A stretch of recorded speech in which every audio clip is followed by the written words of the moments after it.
Can you elaborate on the performance of the team tonight? Yeah, at this point in the season, any win is great for us. Felt like we, again, played in spurts, and that's something we've talked about the last week or so, is just putting a complete game together. Probably our best stretch was that first 8 or 9 minutes of the third quarter. Defensively, we had a good stretch in the second quarter, a good stretch down the stretch. But yeah, we haven't had that 48 minutes. The other thing I'll just say is, regardless of who the other team suits up, they're NBA players. Everybody has something to prove. Everybody's got a chip on their shoulder. I don't think anybody on our team thought this was going to be an easy game and it was going to be a battle. They got guys on their team that can play.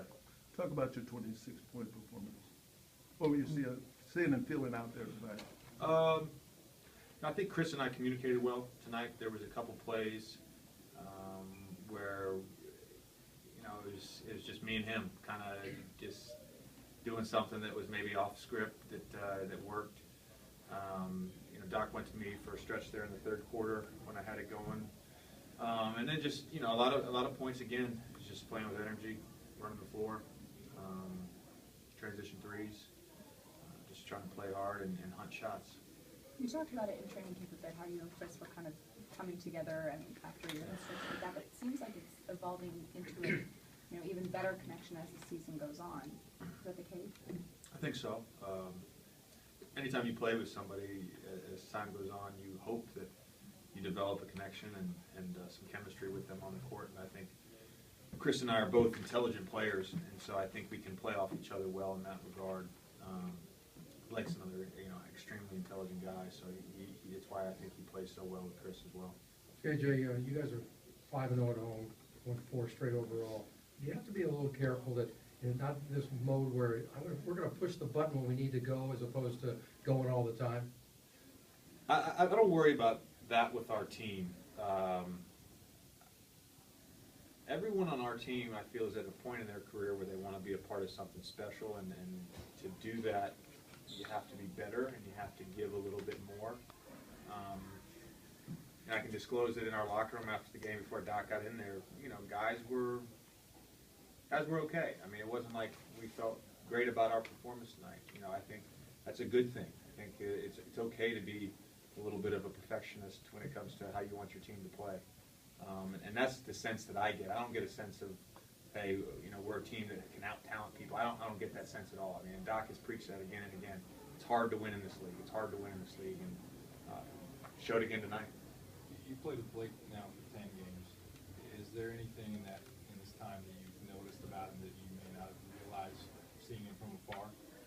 No, because I've always been a Blake fan. I've always thought he's been a little underrated, actually, and a little underappreciated for his basketball skill. He's playing great basketball right now, and not surprised at all. I've been a huge fan. How scary was it, though, to see him grab his leg like that? It's scary when any one of your teammates does that. You don't want to see that. Blake's a good actor, though. If you've seen his new Griffin Force commercials, the guy can convey emotion without saying a word. It's an incredible skill. So, sometimes when he reacts on the court, you have to give it the 5-minute window just to see if it's too serious. JJ, talk about now that with this win under your belt and Memphis coming in, what are your thoughts and preparation for that contest? I haven't been here for the last 2 playoff years with Memphis. It's obviously a little bit of a rivalry right now. They're off to okay start, but it's going to be, I expect, like a playoff game. I mean, they've got some hungry guys on their team. Our preparation will be just how it's been. Just come in Monday morning and go over some stuff. Look for ways to improve. As Doc said after the Lakers game when we came in the next day, whether we won or we lost, it's going to be the same day. We're still going to find stuff we need to correct, and still going to find stuff we need to improve on. JJ, you guys have gone on big runs in the Rockets game, the Thunder game, and the Nets game tonight, all in the third quarter. What's been the difference that kind of sparked you guys kind of after a sluggish first half? I'll add the Orlando game to that, too.